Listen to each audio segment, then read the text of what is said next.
Добър вечер, аз съм Тодор Ангелов и сега ще ви кажа кога и как Съединените щати ще напуснат НАТО, макар че още те не са го казали и все още никой това не го знае, но скоро ще го разберат. Аз това го знам, защото го изчислих, прогнозирах, анализирах и познайки начина на мислене и на действие, познайки техния алгоритъм, мога да екстраполирам външната им политика 20 години напред.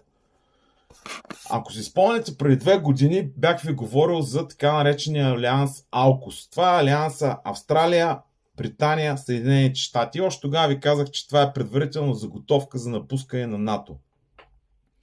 Това, което се случва в момента в света, е, че света се раздели на 3 зони на влияние: Китай, Русия и Съединените щати. Като Съединените щати поеха целия англосаксонски цвят, поставиха Европа в подчинено положение. В Алианса AUKUS казах кои страни са, като Канада не участва поради проста причина, че щатите ще се я приберат към себе си. Канада няма да бъде самостоятелен субект. Нова Зеландия е съвсем друга история. Тя е като safe haven, като спокойно пристанище. И в общи линии на Съединените щати НАТО му е тотално ненужно. Защо? Сега ще ви обясня.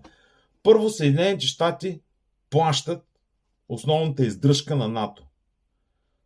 Второ, Съединените щати не желаят да участват директно в военни конфликти и да бъдат намесени. Те желаят да използват проксита. Това са го записали в тяхната доктрина за отбрана. Там основният враг е Китай и там е казано, че те няма да участват директно в въоръжени конфликти, а ще използват проксита. Т.е. държави, които да участват вместо тях, а те да ги подпомагат.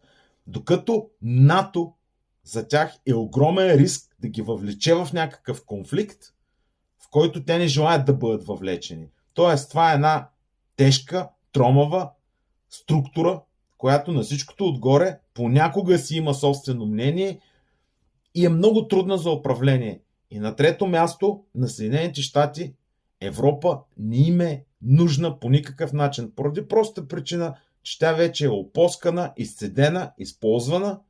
Тя вече е финансово подчинена на Съединените щати и няма смисъл повече да се занимават с тежест и да решават нейните проблеми. Просто няма смисъл от това нещо. Един ви трябва да я оставят сама на себе си. Сега се върна малко към бюджета на Пентагона. Ако обърнете внимание, ще видите, че бюджета на Пентагон, над 60% от този бюджет, това са разходи за персонал и разходи за военни бази. Като в огромната си част този персонал и тези военни бази